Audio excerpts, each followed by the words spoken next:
What is up, YouTube? My name is Carl here, back with another video, and thank you for tuning in. In this video, I'm gonna do things a bit differently compared to my previous videos, and I'll just be analyzing a couple of hands that I played myself. And the recurring theme will be that I fold aces on the river like the nit that I am. Son, I would tell you this much, son. I would never have put more 3,000 with 2 tens. Oh, here we go. That's why they sent me. I am an expert.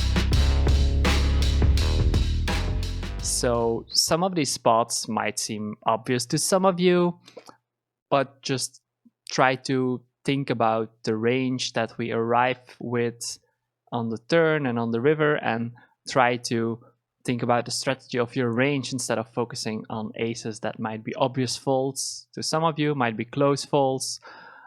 I know it's really hard to start out with the strongest hands of them all and then feel like you need to fold by the river. But sometimes that's just what you gotta do, in my very humble opinion. So first hand, we're gonna start off here. I think these hands are all 500 zoom. The middle position is a regular opening to a bit over 3 big blinds. I 3-bet from the cutoff with pocket aces. And we get a flat. King high board, obviously always gonna be really good for the in position 3-better, as we have a big advantage in ace kings and maybe some king queen offs, while the color of the 3-bet will be 4-betting some ace king pre-flop. So when he just flats, he removes some of those ace king combos out of his range. So we will always have a big advantage on king high boards. Think it's very reasonable to c-bet a whole lot of your range for the small size, which is what I'm doing here with the pocket aces.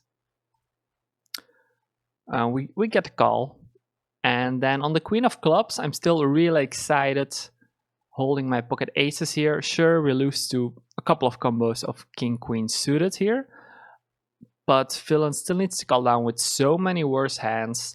There's 2 draws out there. I'm very happy to bet my aces big for value and protection, which is what I do. Setting up the river jam on some bricks. We're still way ahead here, but this is a river that kind of sucks for us. Kind of sucks for our hand, kind of sucks for our range, and villain is a good aggressive regular, and he decides to dong jam here. And I think this is an easy fold with the aces that we hold. When we have the ace of hearts, you probably need to call down from an equilibrium point of view, but I still wouldn't be excited about it. Because just think for a second about which hands villain could show up with that need to bluff. Which bluffs does he even have in this particular spot? And I think you're going to be hard pressed to find bluffs here. Because with these tight positions, villain isn't going to do a lot of crazy floating on the flop, or at least he shouldn't.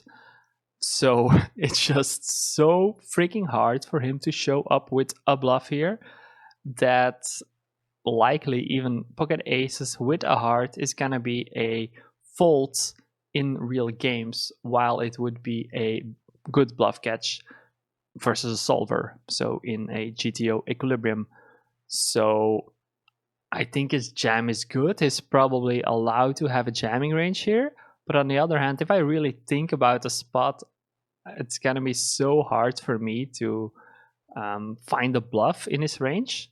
So we could have 7-6 or 8-6 of clubs as bluffs, but besides that, like, it's really hard for him to show up with bluffs.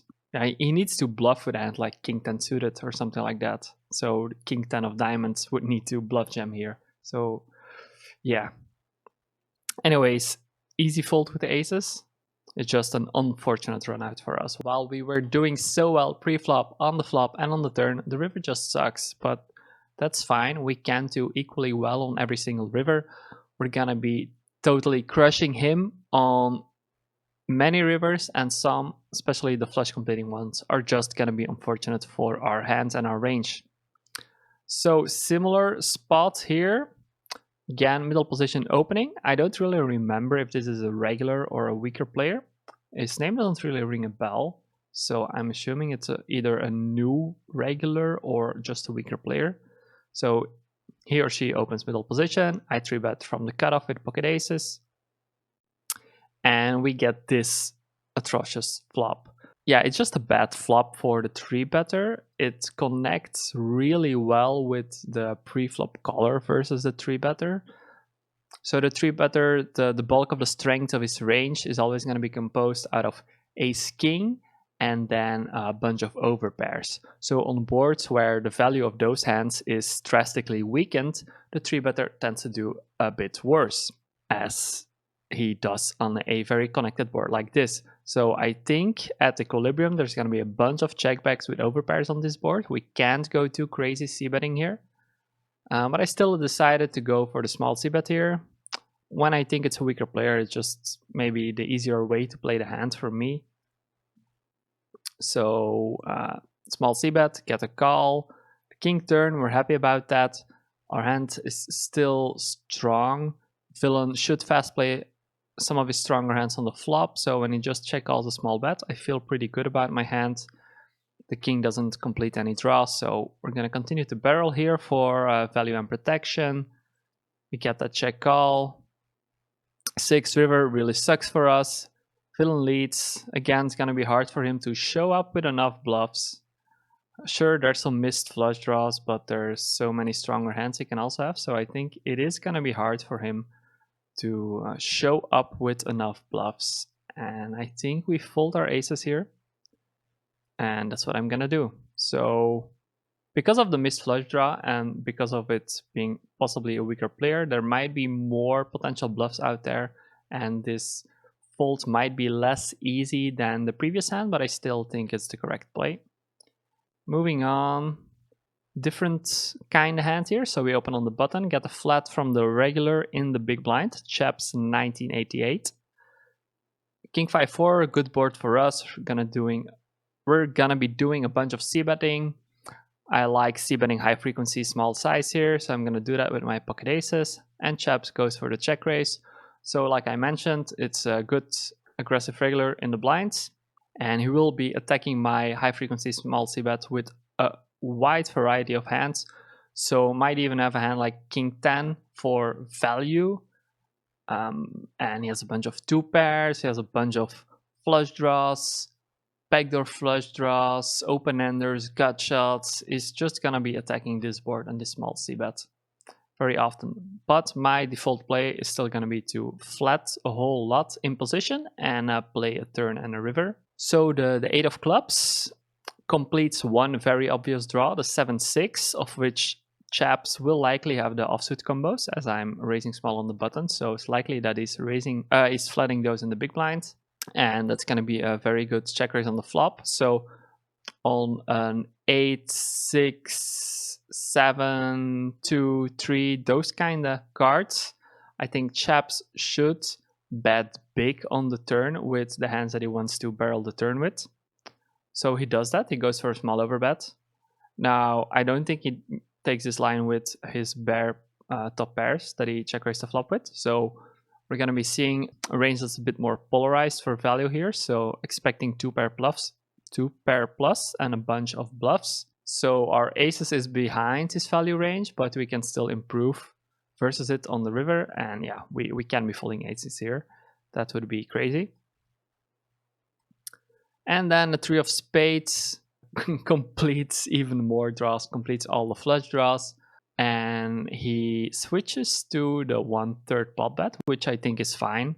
So chaps should probably have an overbetting range or a big bet range for flushes or better, but then he can also have a smaller betting range, a range for which he can still value bet 2 pair, and I will likely have to bluff catch with King 10 with 10 of spades or something like that, so hands that have some blocking going on.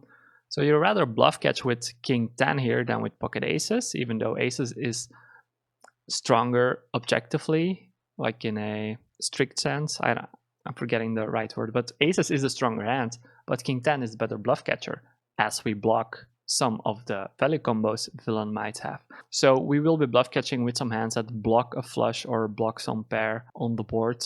But I think we can fold our pocket aces here, and that kind of sucks. Aces with a spade is going to be a call. Aces without a spade we can fold. Under the gun open, again from chaps, we 3-bet from the cutoff. Going for the small c-bet here, which seems fine and standard. Queen, that's a bummer, because like I mentioned, the strength of the 3-better's range often comes from some overpairs, and the queen pairing reduces the value of our aces and our kings. Now the good thing is that with the aces we block some ace-queen. With the ace of diamonds we block ace-queen suited combo, so that's still fine. For some people, you could continue barreling. For some other, maybe a check back is a bit better. Depends a bit on their range composition pre-flop and how they play it on the flop. Like if you look at the spot and the solver will actually check raise with some ace queens on this board versus a small c-bet. Well, some more realistic villains might not be doing that. So when villain plays like a solver, he will have less trips after he check calls the flop, but when villain plays more like a realistic villain, he will have a lot of trips. So versus solver, you might want to barrel your aces, while versus a real villain, you might be checking back your aces on the pairing queen. But I think it's close. Like you can barrel the queen and check back the river, likely, or you can check back now and maybe bluff catch the river. Now the river is a 10, and the 10 is an interesting card because it gives some of villain's potential river bluffs showdown value. So let's say villain calls the small flop bet with hand like jack 10 or 10-9, hands that are a gut shot. Those now have improved to a pair and no longer need to bluff. So when villain bets this river, I'm thinking again, like which potential bluffs does he even have? And he makes it easy for me because he goes for the overbet. So if he goes for a smaller bet, I could still be thinking he's value betting worse than aces. Maybe not likely, but it's possible. While with his overbet, he's not value betting worse. Maybe this is, I'm saying maybe, it's very likely a GTO call. It's just a almost break-even-ish bluff catch on the river. I think versus real villains, this is gonna be a fold. As, yeah, try to think about it, like which hands does he have to bluff with? Pretty hard to come up with enough bluffs while he has he still has a flopped set, he has the trip queens, and he has pocket tens. And also for all of those reasons, a hand like ace 10 in my spot would be a better bluff catch than a hand like aces versus this kind of bet. So another fold with damn aces. I know, life sucks sometimes. Moving on. I open the cutoff, get a flat from the big blind. That's a regular. On this board, you can develop a variety of strategies. So I'm not saying you should go for a high frequency small bet here. I'm not saying you should only go for a big bet. Maybe you want to have a mixed strategy here. Maybe you want to go for a half pot c bet. But I think hands like queens and kings really benefit from a big bet on this flop, and aces also benefits from it, but it needs less of the protection that queens and kings need. But I went for a big bet here, big-ish bet, yeah, big bet. Got a call. The turn connects really well with big blind's check calling range, and it wouldn't be too crazy to check back aces sometimes. But I decided to go standard route, and that's just barreling this one, getting a call. And now on the river, we are in a similar spot as in some other spots.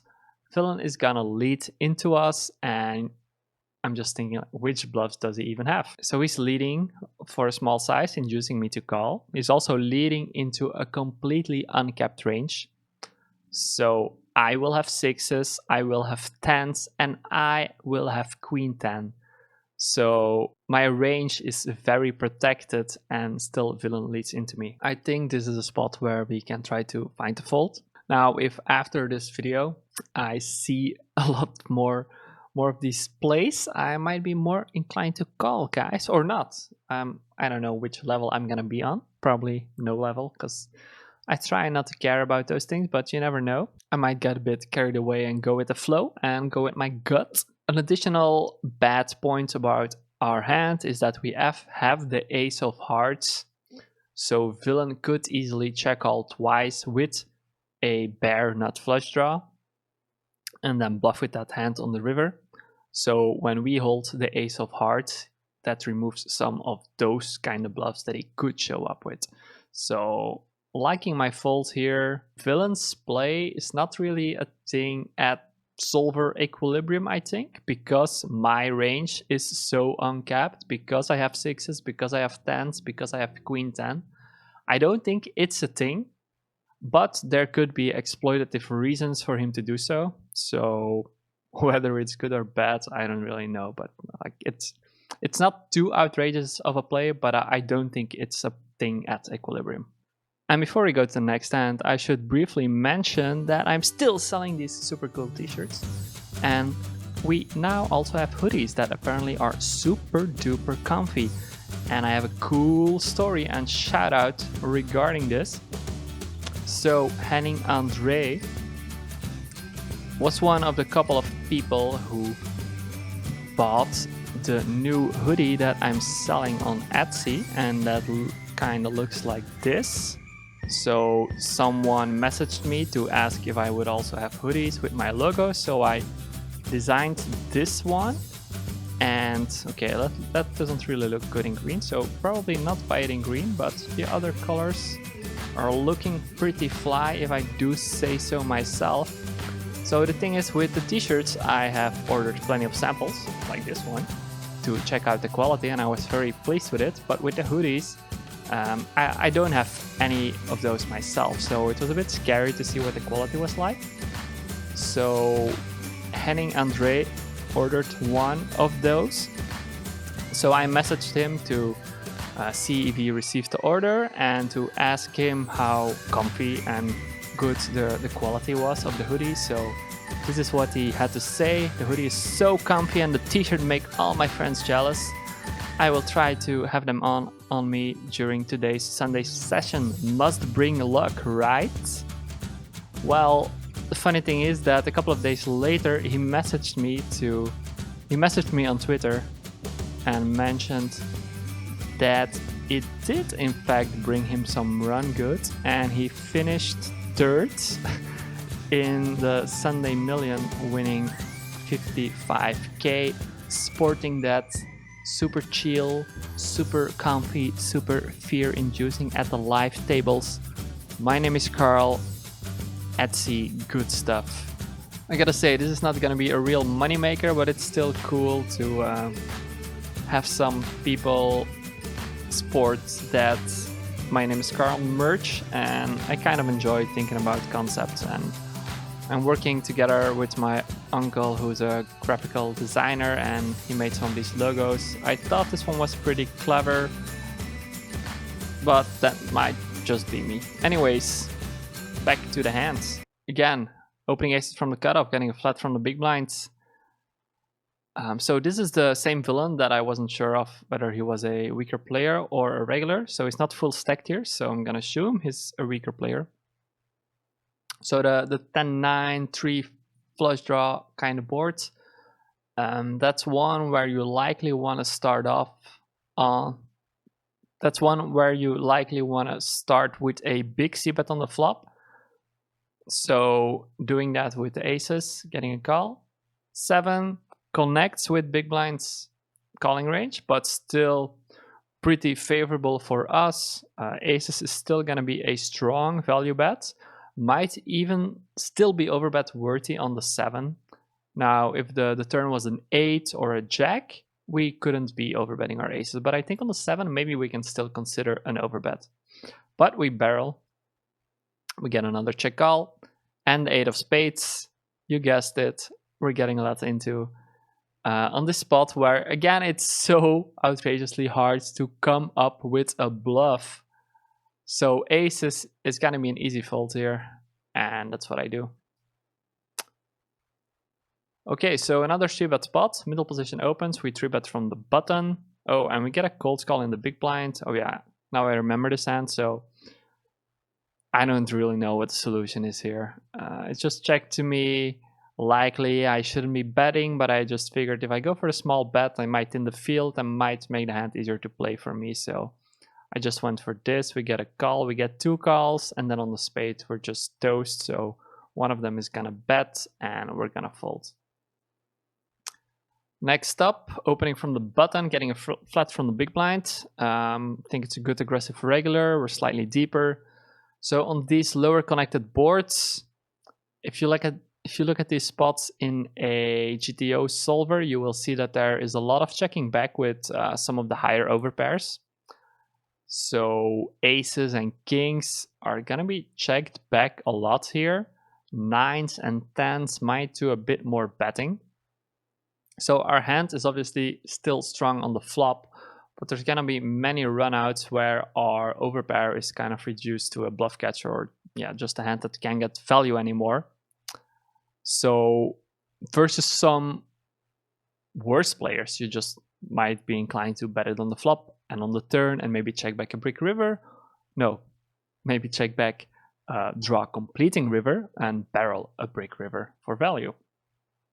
But versus regulars, they also have done some solver studies, and they know they can check raise this board very aggressively. Because if we see about all of our overpairs here, villain's gonna check raise and we're gonna call. And then he's gonna barrel with a well-constructed turn barreling range, and same for the river.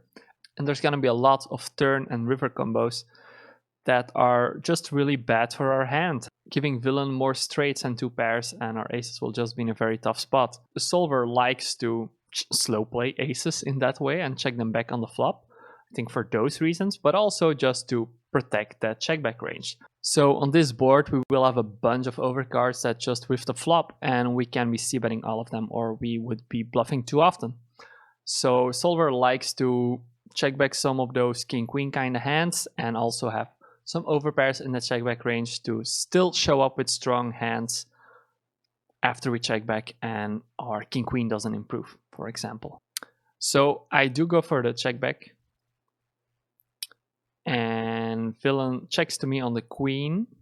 So the best turns for me are going to be an ace or a king, but a queen is still going to be decent. We will be improving sometimes.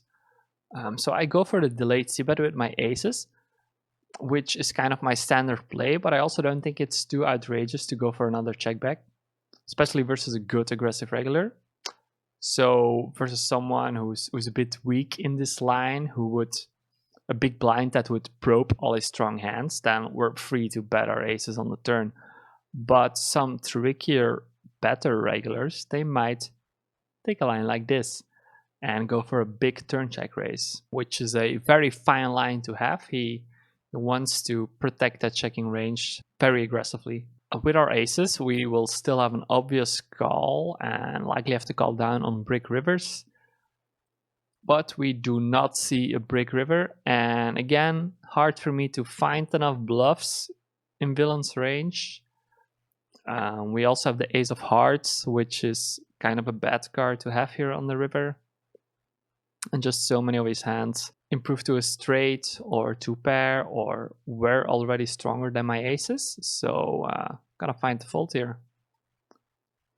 Next hand, open the button, flat from the big blinds on a monotone flop. So with these aces, I think you can go either way. But on these monotone flops, you can be c-betting too crazily with hands like this. So monotone flops gives both players hands with a lot of equity, and both players will have a bunch of flop flushes.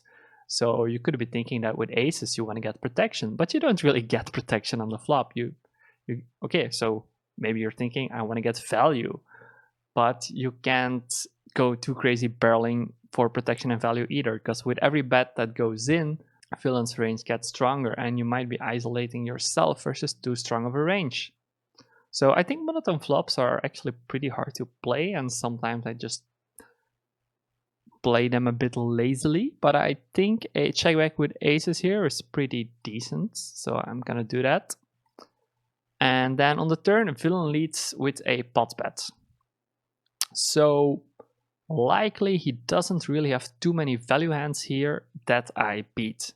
He could be doing this with a fraction of ace-jack or king-jack, especially those with the ace or the king of diamonds for extra equity, so making his hand a stronger hand, a better hand, more worthy of a big bet. But I think usually this is already a hand that's beating me or a bluff.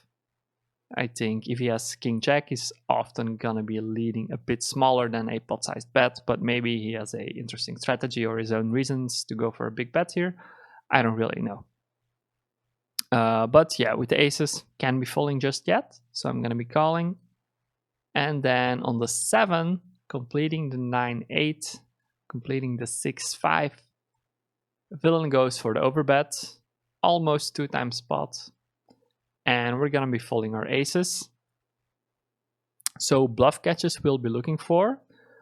If you have aces with the ace of diamonds, likely high frequency flop c-bet, but if you still have it here somehow, it's gonna be a better bluff catch, of course, than our particular hand here. Likely a hand like ace-jack is gonna be a stronger bluff catch than a hand like pocket aces, since we block some more value combos. So we're looking for a mixture of our own 2 pairs. We have some pocket 3s, maybe pocket 7s with a diamond. So we will have hands that are just better bluff catches than pocket aces. We'll also be looking for hands that have a diamond to block some of the flush combos that villain could play this way. So yeah, again, an unfortunate run out, unfortunate turn of events, but this has to be a fold with the aces. And then the final one, opening cutoff, getting a flat from the big blind. And we have a 10-10-8 board, and I went for the check back here. I do still think this is a high frequency small c-bet board. So on some of these paired boards, especially the lower paired board ones, versus a good aggressive regular, you should be a bit careful, as the big blind often has more of the trips. Like let's say if this is 7-7-8, big blind has more 7s than you do in your cutoff opening range. So he's gonna leverage that nut combo advantage. And on 7-7-8, like aces is a pretty good check back. But on 10-10-8, we have a lot of 10s in our range too. The higher the flopped trips is, the more often we're allowed to c-bet in position. So I think on 10-10-8, aces should be a bet most often. But okay, I went for the check back this time. And again here, villain leads for the pot bet. So this is not gonna happen with a hand like ace-8. So this is trips or a bluff. Still continuing with our pocket aces. And then again, we have a really bad river that completes so many of the bluffs, gives his queen-jack a pair, completes jack-9, completes the flush draw. So obviously he could still have some bluffs, but he has so many value hands. He has all the 10s. And he goes for an overbet. And our pocket aces again here is gonna be an easy fold. So that's gonna be the last hand where I'm folding pocket aces. So yeah, sometimes it just happens you get that unfavorable run out. Just keep in mind your full range. So I'm folding aces here, but I will have some hands to call down with. And also keep in mind that the run outs where you have to fold aces are maybe the freakishly bad run outs. Maybe you have so many better run outs where your aces stay strong on the river, but sometimes you get that atrocious run out and you just have to make the fold. So anyway, that's it for this video. I hope you guys liked it. If you did, please hit that like button, subscribe, hit the notification bell, share this video with your friends, spread the love, comment down below if you hated or loved something about this video, and I will be seeing you back in the next one.